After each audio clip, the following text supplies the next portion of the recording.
Alright, welcome back to the VRS tutorials. Today we're talking about the Strike Package 3 and the AGM-65 Echo model of the famous Maverick air-to-ground missile.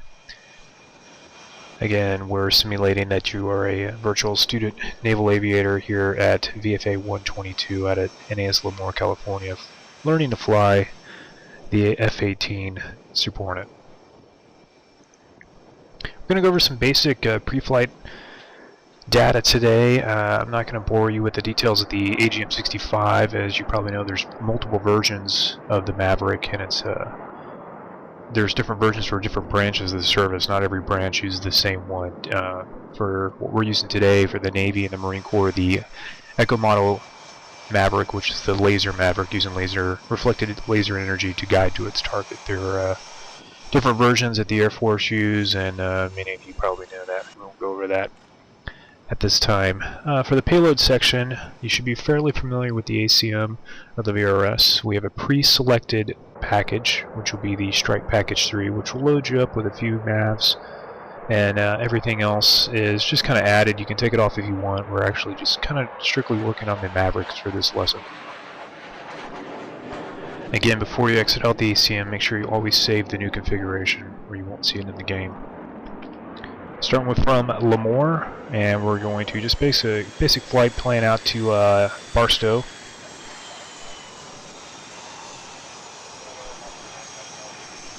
And this will get us some basic waypoints already preloaded into the mission computer for the VRS.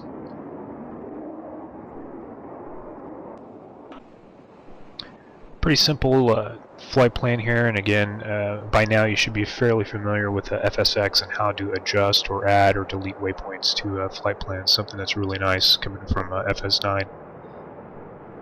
Flight plan is pretty much basically, this is not a set flight plan or real world at any point, but it's just generally to get you into the air and striking targets with the Mavericks.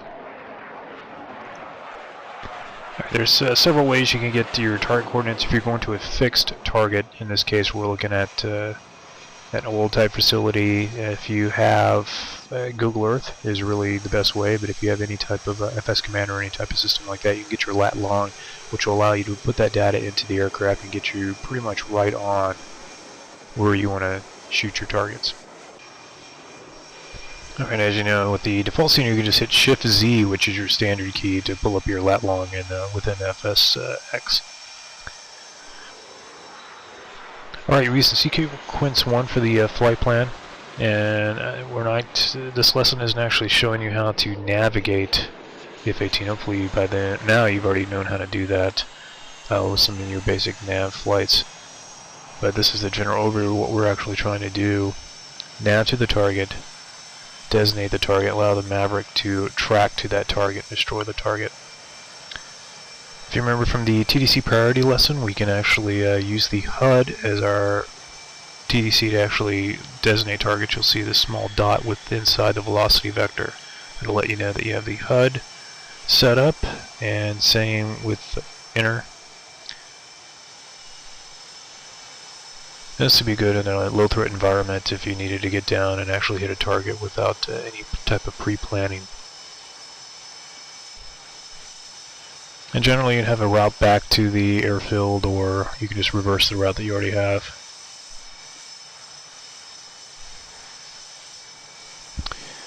Alright, taxi back to your spot on the line, and let your virtual plane captain know what you broke on the aircraft, so you can let maintenance know, and you can get griped out by the maintenance master chief for breaking his jet. See ya.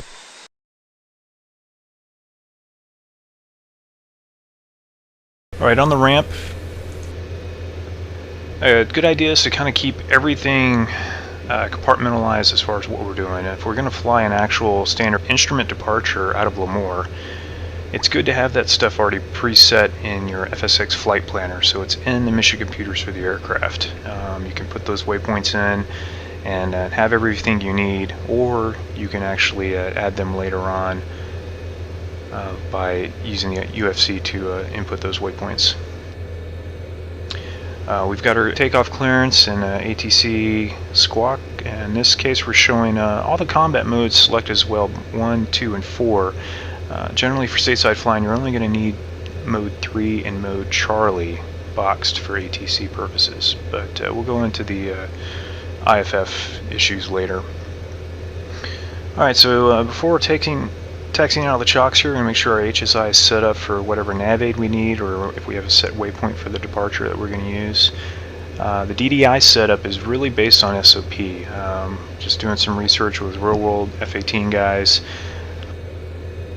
Might want to have the engine page up and then the FCS page on the other DDI or vice versa. I haven't really found a set setup per se in my research here.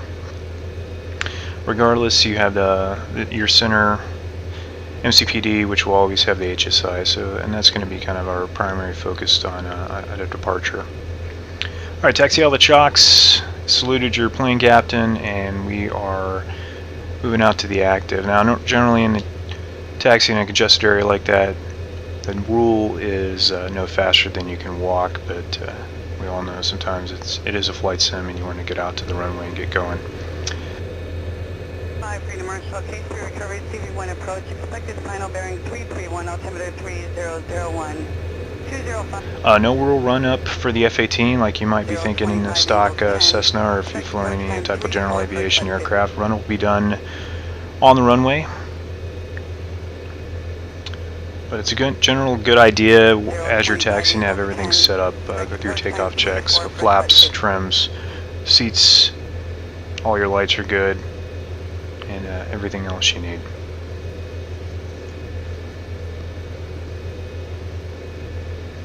So just a quick pan through the cockpit here. Most guys will set up type of flow patterns where you may go left, center, right, or right, center, checking everything you need to check. So we are cleared to enter the runway here by ATC. Quick check. Center line, make sure nobody's landing on top of us. Lining up with the center line of the aircraft, the runway. We've already come off of high gain nose wheel steering. Generally spooling up to 80% RPM. Check gauges, check your hydraulics, and again, if you have the FCF page up, you can check any faults with the flight computers. Aircraft looks good, and coming off the brakes. And now we're going to talk about the climb schedule. Most of you guys that are coming from, say, civilian airliners, there's a similar basic climb schedule that we can use in the F-18. We're going max burner out to 230 knots. Once we get to 230 knots, come out of burner, maintain mil power out to 300 knots. Now, at that time, we should have cleaned the aircraft up, getting the gear and flaps up. Maintain 300 knots up to 10,000 feet. Now, I know you're going to probably go, wait about the 250 knot rule. The F-18 is actually generally going to have a letter of agreement with the FAA for them to exceed that 250 knots on takeoff. And if you guys have read through the NATOPS, you'll see there is a warning in there about 350 knots may be required based on what kind of configuration you're in. So in this case, we're using 300 knots up to 10,000 feet, still maintaining our situational awareness with the departure that we're trying to do. Once we get past 10,000 feet, we're going to accelerate to 350 knots, still in mil power the whole time here, so we're just using pitch to control that airspeed. Now, in this particular tutorial, we're only going up to 12.5, but if you're going to continue up to your cruise altitude, maintain 350 up to 0.82 Mach, and then just maintain 0.82 Mach all the way up to whatever final cruise altitude you decided. And this would have been done in your pre-flight planning. Again, remember the FPOS DDI page, which could be helpful with how much fuel you're going to have en route and some other fuel calculations that you might need, but hopefully you've already kind of calculated where you're going if this is a standard cross-country.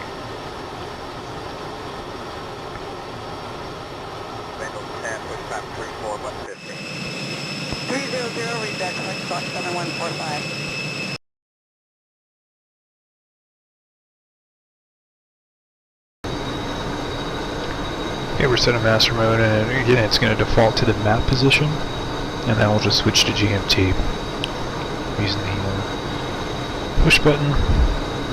And as you can see, the GMT is actually not picking up anything because there's nothing moving in front of the radar at this time. We'll go over the INTL, which is your interleave, and all that basically is allow the radar to switch between GMT and real beam mapping. And this could be pretty good to use if you're trying to use some type of terrain association with your targets, or it's helps you with targeting really. But again, we won't get into tactics on it, but just know that the interleave option is there to display both your regular mapping mode and your ground target.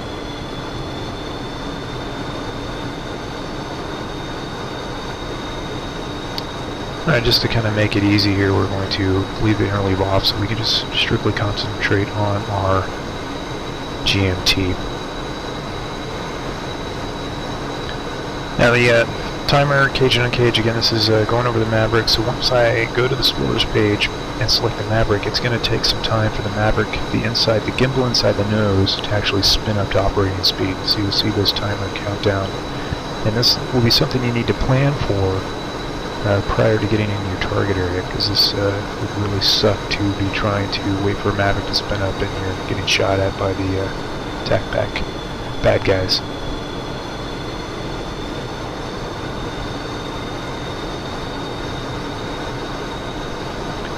TDC priority, we're going to switch it over to the EO display, in this case the Maverick display, and then again basic key commands for cage and uncage the Maverick. We're allowing that sensor inside the nose of the Maverick, the eye if you will, to find that laser. Okay, max range, and a lot of this is going to be FSX limitations, but generally 40 miles is a good range for the 70 APG-73 in this case with the VRS, but we'll 40 miles is plenty to stay outside of any known threats and to get your Maverick off as well. Don't be afraid to pause the sim or take advantage of the autopilot while you sit and work with the radar. Now prior to getting into the area, we'll do a fence-in check, which the fence, the FIENCE is actually stands for different systems that you're going to check prior to going into backcountry. This is actually normally done way prior to the IP. You'll have a set point. You do your fence-in and fence-out checks. One of the big things about fence-in and fence-out is to make sure that your buttonology is ready for the attack.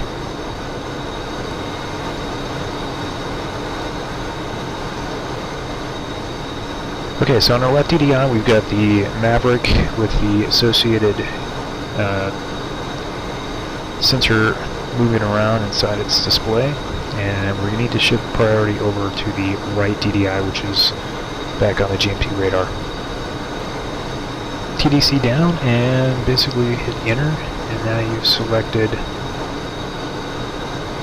your target. Now we've got our bricks and we're getting target information on the display.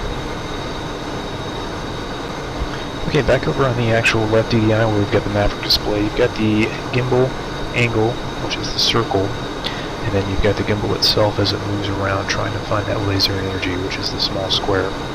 Now just below the globe, or the circle of the gimbal, is a 20-degree line, and generally you want to get your missile off by that time, but you can still actually shoot it if the missile goes below. And that's basically the missile. The secret on the head of the missile is having to look below 20 degrees. So it means you're getting pretty close to the target.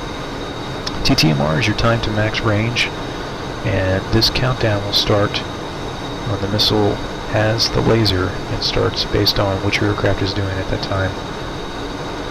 It'll start counting down to when you're going to have an in-range cue, and that's what we're looking for. So we go.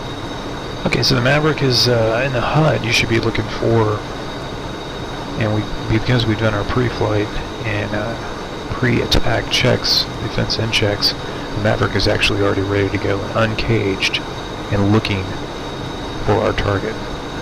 With approximately 18 nautical miles of the target, you should be able to see the laser target designator ranging, the LT/R flashing the top of the HUD, letting you know that the laser is firing. And now we're just looking inside the HUD to make sure that the Maverick locked queue comes, letting us know that the Maverick is locked. Okay, we'll go ahead and look. Try to find the target in the FLIR.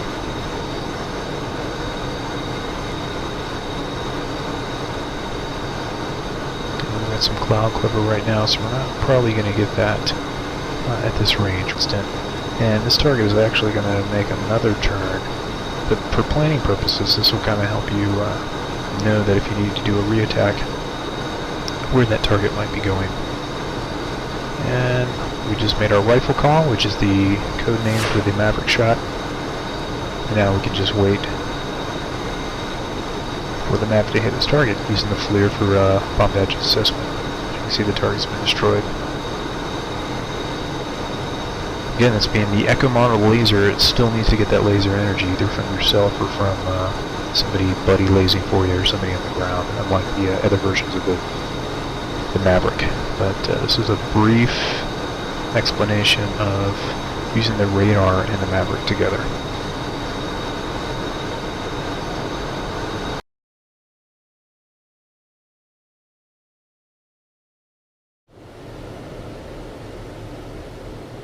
Okay, first thing we need to do is undesignate any previous targets. We only want to track one target at a time.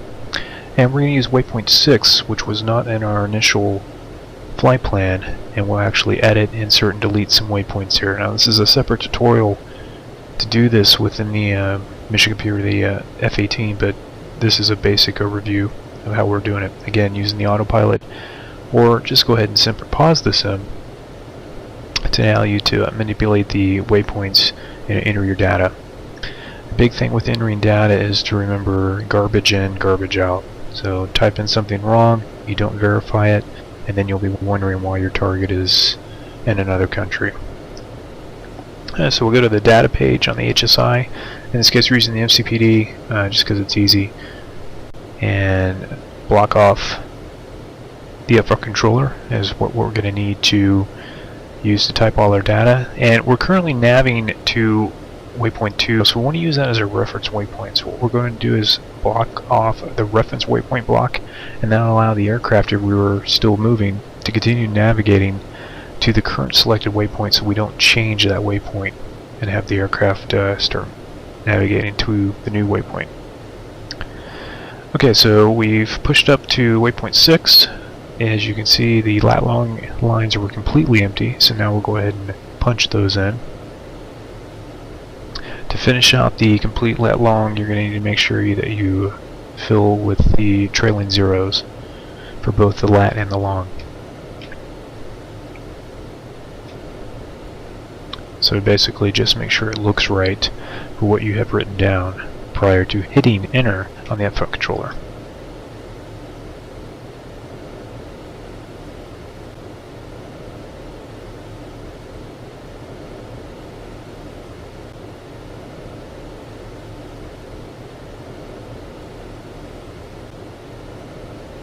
Okay, as we enter the elevation, waypoint 6 is now in the system.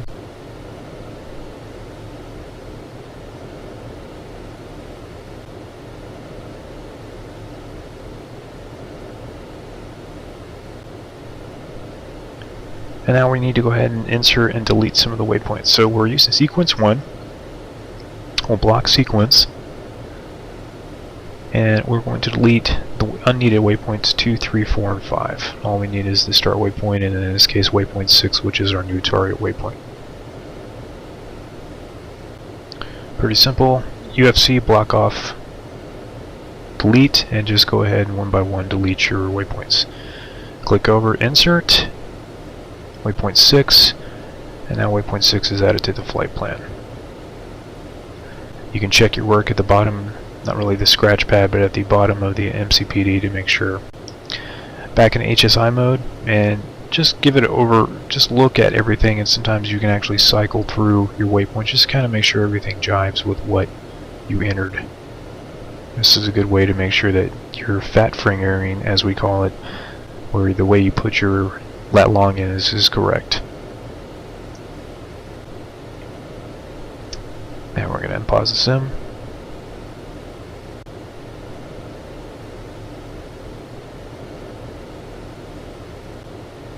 Alright, because we designated waypoint 6 as a target break is going to show up on the radar.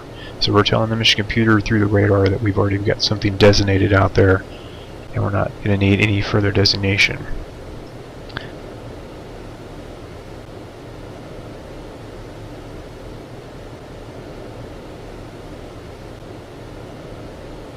Again, checking over all our buttonology here. We're in the air-to-ground mode. The master arm is armed, and the Maverick is uncaged.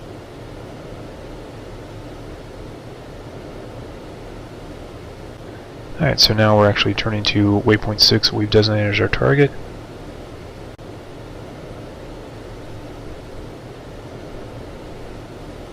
And you can actually see that waypoint 2, one of our previous waypoints part of the flight plan, is still in the system. And if you needed to, you could go back in and add that into the mission computer if for some reason you wanted to do that.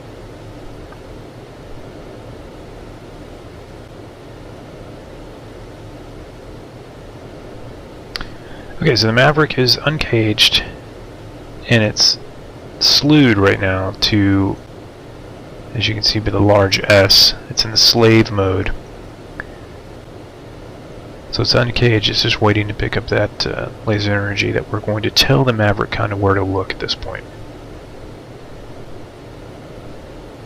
So the big thing with the Maverick, also with the time to max range, but in your in-range cues, we're looking for the Maverick line of sight triangle to turn to a square, showing us that the Maverick is actually receiving that energy, that laser energy that we're shooting out. The laser target designator.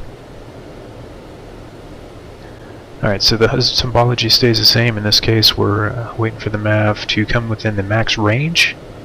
In about 40 seconds here, the Maverick line of sight is locked onto our position. Now they're showing that the Maverick is locked. We're still not in range, but at least the Maverick is seeing the laser energy that we are shooting out in this case. From the left DDA priority, we're going over to the right and going to mess around with the AT flare at this case. You've probably messed with it a little bit before.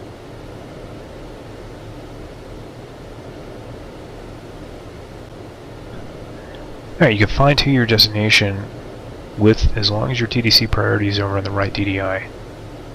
Alright, it was locked, we shot after we made the rifle call. Maverick. Here's our ACMI. Maverick.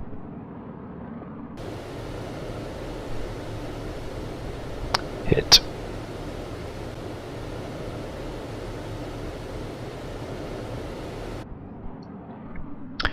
Here's our ACMI.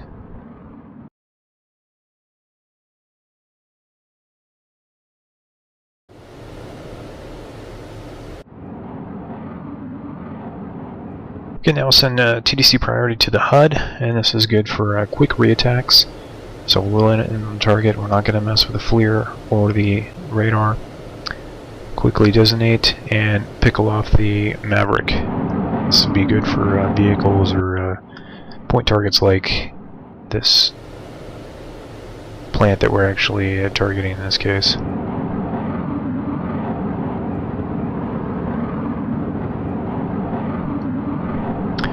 Here's our ACMI.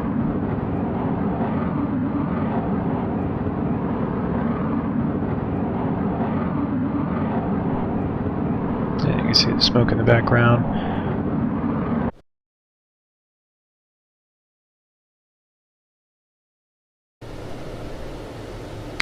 Alright, one of the fun parts of having the FLIR and actually working is to designate targets with the FLIR, find and pick up targets using the FLIR and the laser targets designator.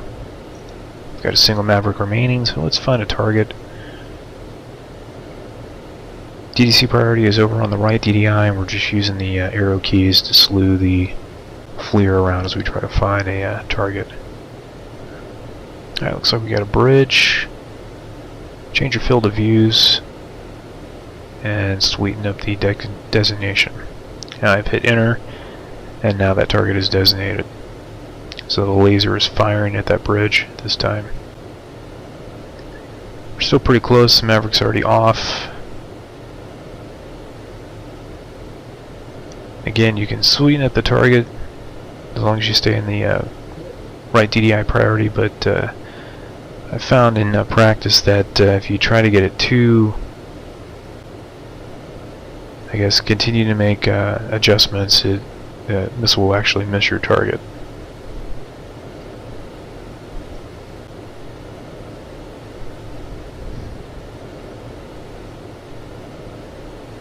Alright, if you want to, you can just reload the aircraft in flight through your key command and continue shooting targets. Alright, outside the target end, outside of the target area, once we come out and we have certain exit points, we'll hit the fence out check, and we'll basically turn off all the systems and make sure the master arm is safe. We don't want to drop any bombs on any civilians or back at our home base. That would look bad. So we'll complete those checks, make sure the navigation is where we need to go, and start getting back to the base. Okay, we'd use local procedures getting back into Lemoore here for the overhead. Just like at the boat, we're going to do the overhead brake. Normally two types at Naval Air Station. You'll have the standard brake overhead, and you also have the carrier brake, which you have to request from Tire, and it's normally a little bit lower to mimic the carrier. Out of the brake, complete landing checks, and generally flying on speed just like you would at the ship. As you guys probably know, most Navy guys will continue to fly the aircraft as it is at the ship, so there should be no flare unless you want to save the gear a little bit. So on speed all the way down to touchdown on center line.